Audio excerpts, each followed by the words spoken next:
माननीय मुख्यमंत्री महोदय, माननीय उप मुख्यमंत्री महोदय,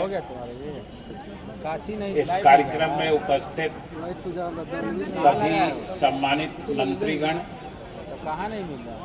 मुख्य सचिव और पुलिस महानिदेशक के साथ उपस्थित बिहार सरकार के तमाम वरिष्ठ अधिकारीगण और यहाँ इस बिहार दिवस समारोह में उपस्थित सभी देवियों, सज्जनों, नौजवान मित्रों और हमारे प्यारे छात्र छात्राओं, मीडिया के साथियों, सबसे तो पहले आप तमाम लोगों को और आप सबों के माध्यम से संपूर्ण बिहार वासी को हम बिहार दिवस की शुभकामनाएं देते हैं और साथ ही शिक्षा विभाग के अपर मुख्य सचिव संजय जी के साथ तमाम अधिकारियों और कर्मियों को हम बधाई देते हैं और धन्यवाद देते हैं।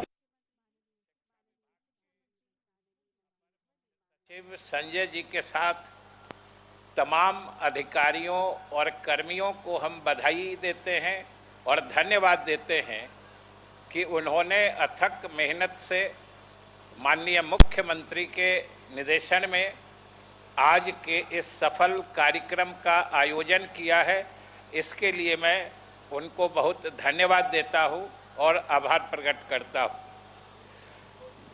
आज आप सब जानते हैं कि आज का दिन हम बिहार वासियों के लिए एक अपने सत्याग्रह के हथियार सत्य और अहिंसा का परीक्षण दक्षिण अफ्रीका में रंग भेद के नीति के खिलाफ आंदोलन चला के कर रहे थे। ये वो जमाना था जब बिहार की धरती पर प्रफुल्ल चाकी और खुदीराम बोस ने मुजफ्फरपुर में जो कलकत्ता के सिटी मजिस्ट्रेट उस समय हुआ करते थे, डगलस किंगस्टन, उन पर बम फेंक के बम के धमाके से बिहार की धरती को स्वतंत्रता के लिए आंदोलित कर दिया था। ये वो जमाना था। ये वो जमाना था जब हमारे मजहरुल हक, महेश्वर नारायण जी और अली हसन इमाम के नेतृत्व में बिहार के एक स्वतंत्र अस्तित्व की मांग की आवाज बुलंद हो रही थी। ये उस जमाने की बात है। और इसी जमाने में दिल्ली दरबार लगा था 1911 में, और 1910 में जॉर्ज पंचम जब ब्रिटिश सम्राट बने थे तो उनके भी राज्यारोहण के उपलक्ष्य में यहाँ दिल्ली दरबार लगा था, जिसमें वो आए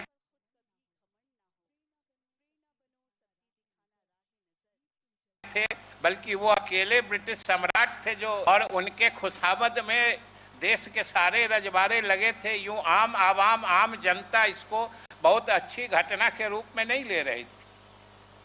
उसी दिल्ली थे, बल्कि वो अकेले ब्रिटिश सम्राट थे जो, और उनके खुशामद में देश के सारे रजवाड़े लगे थे। यूं आम आवाम, आम जनता इसको बहुत अच्छी घटना के रूप में नहीं ले रही थी।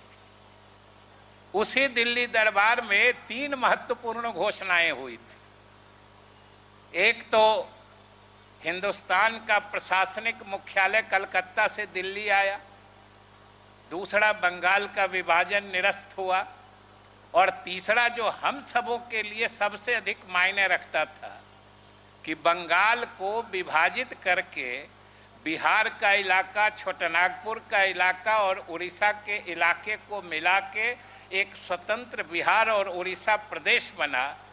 और उससे भी ज्यादा आनंद करने देने वाली बात थी कि इसका मुख्यालय पटना बना।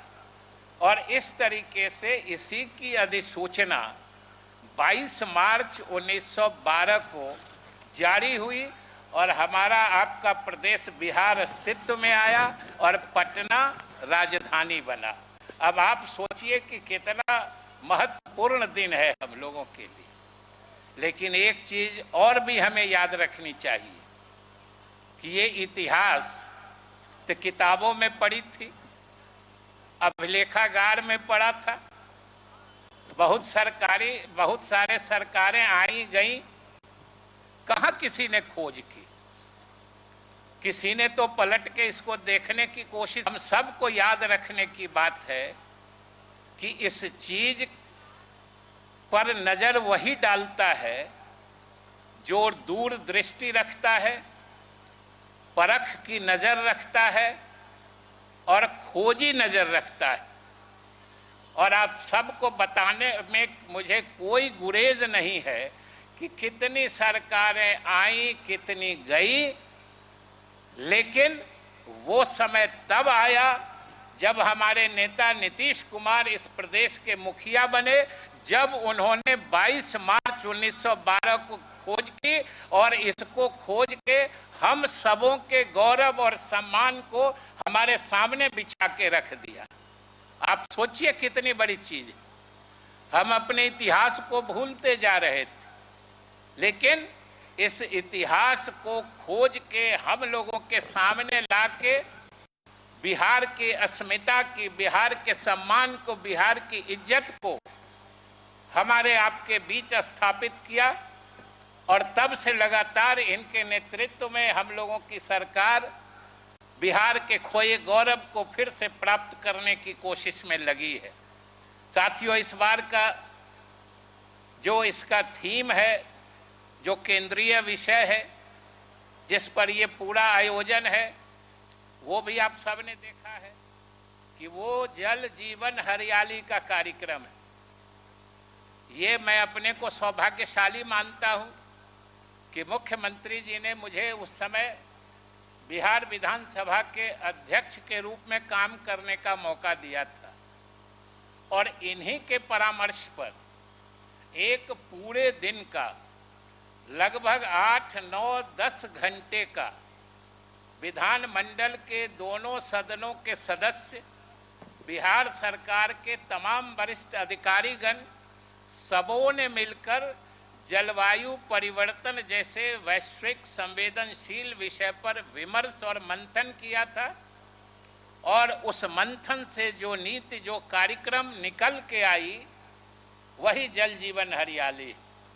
और इस जल जीवन हरियाली की गूंज न सिर्फ अपने देश में गूंजी है, बल्कि मैं तो खुद साक्षी हूं कि विधानसभा अध्यक्ष के नाते मुझे कंपाला, युगांडा के कार्यक्रम में जाने का मौका लगा था। जब हमने इस कार्यक्रम की वहां चर्चा की तो दूसरे देशों से आए हुए प्रतिनिधियों ने भी इसकी भूरी भूरी प्रशंसा की। तो ये हम सब के लिए सौभाग्य का बात है कि इतना दूर दृष्टि रखने वाला, भविष्य दृष्टा नेतृत्व हम लोगों के बीच है, जो बिहार को जिस अस्मिता और पहचान के लिए लोग पहले जानते थे, हम इसको उस ऊंचाई तक पहुंचाने के लिए संकल्पित। और आज तो बड़े अच्छे संयोग की बात है कि आज विश्व जल दिवस भी है। ये अच्छा संयोग बनता है कि 22 मार्च बिहार का भी जन्म दिवस है और विश्व जल दिवस भी है।